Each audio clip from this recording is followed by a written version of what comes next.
Hey, what's up? My name is Nikki Simmons, and today I'm back with part 3 of a series I'm doing on my channel where I show you how I record a cover from start to finish for YouTube. In parts 1 and 2 of this series, we covered recording, comping, tuning, mixing, and online distribution of a song. Today we're getting into one of my favorite parts of the process, which is filming the video. I want to say thank you to DistroKid for sponsoring this series. In my last video, I showed you just how easy it is to upload your music to DistroKid, and today I'm going to show you what is probably one of the most important tools that DistroKid offers, and that is their Teams feature. I think it's an absolute game changer when it comes to paying collaborators and getting paid for collaborations you've done. It's actually the reason why I signed up for DistroKid in the first place. No more chasing people down trying to get your money or worrying about whether or not you've paid someone. All you have to do is set up a team, select the percentage that each team member gets, and DistroKid does the rest for you. It's so easy. It's easier than getting your bass player to show up for band practice. Let me show you. Alright, so teams, and then you're going to select the song that you'd like to share revenue on. I believe in a thing called love. So right now it's showing that I'm the only person getting revenue for this song, but I'm going to add Ryan to it because he did mixing. So I'll enter his email address, Ryan Robb.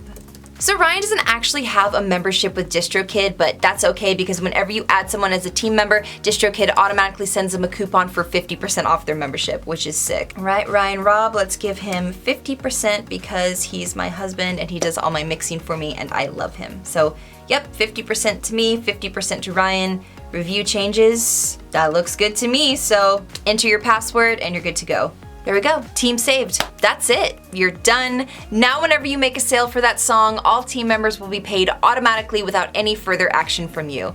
Another great thing about Teams is you can change members and percentages at any time, making it easy to cut someone off after you kick them out of the band.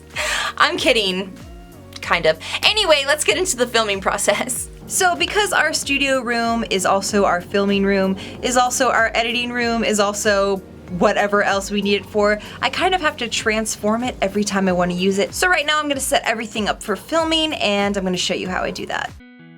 Let's start by talking about what gear I use to film my videos. I am of the personal belief that you don't need expensive gear to make great videos. I have invested a fair amount of my own money into improving the quality of my videos over the years, but compared to some of the bigger YouTube channels out there, my camera and setup are relatively cheap. For all my videos, I use a Canon Rebel T6i for filming and a sturdy aluminum tripod. Don't bother with the ones made of plastic, even if they're highly rated. Smaller pieces always break off of them and you end up having to replace them 2 or 3 times. You're better off just investing in a decent one in the first place. I have 2 box lights and a ring light that I use to light the scene of all my videos. I usually position one on either side of me with the ring light directly in front of the camera, but it depends on whether or not I'm using artificial lighting in conjunction with natural light from my window. If I'm filming at night or I want a softer light for a video, sometimes I will use only the box lights.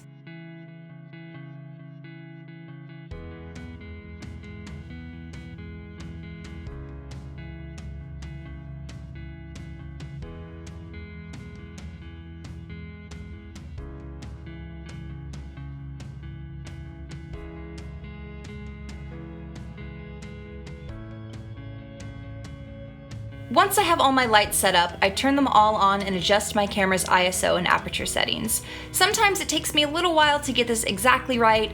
I could do a whole video on just that process alone, but for this video I'm going to keep it simple and say I tweak the aperture, shutter speed, and ISO until the exposure of the image looks right. You don't want it to be too bright or you'll be washed out, and if it's too dark you lose a lot of color and it's also harder to see what's going on in the image. It's up to you whether or not you want to have your microphone in the shot when you're filming.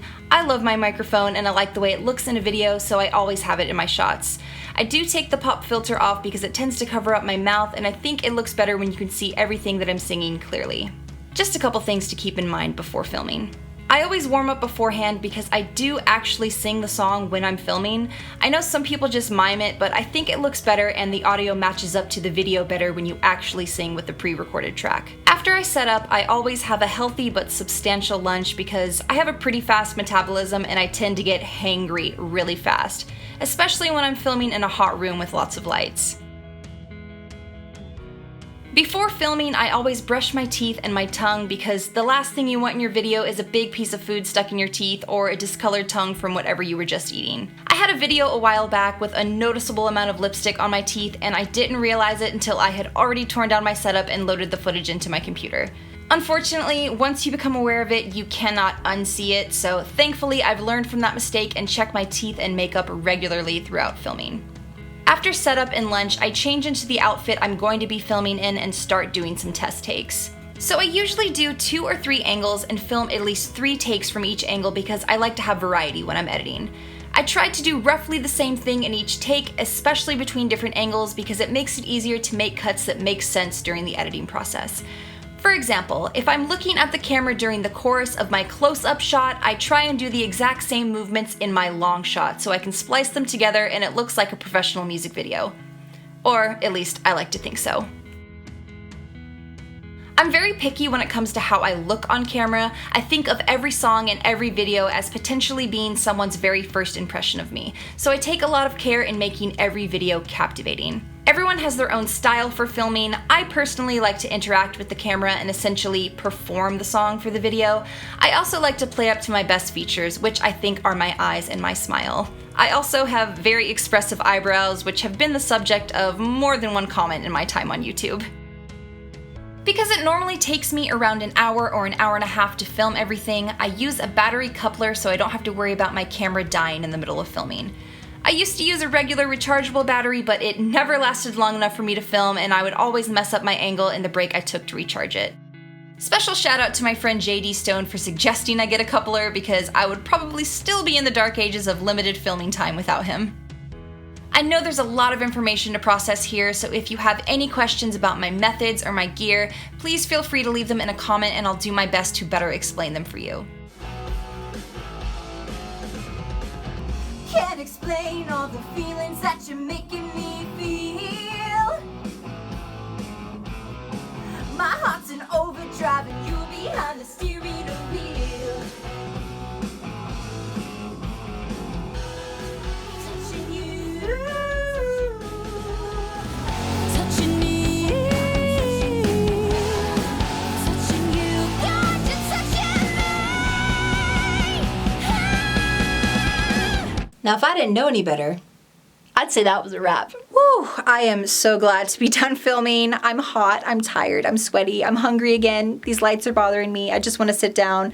We're done and it's a wonderful thing. Thank you so much for watching and thank you DistroKid again for sponsoring this video. With all of the information and things I've told you about DistroKid, you know you're thinking about signing up. So why not click the link in the description to get 7% off your first year's membership. Literally, once you put your music on there and it starts selling, your membership pays for itself. It's crazy how that works. If you like this video and you want to see more just like it, don't forget to subscribe to my channel and be sure to click that little notification bell.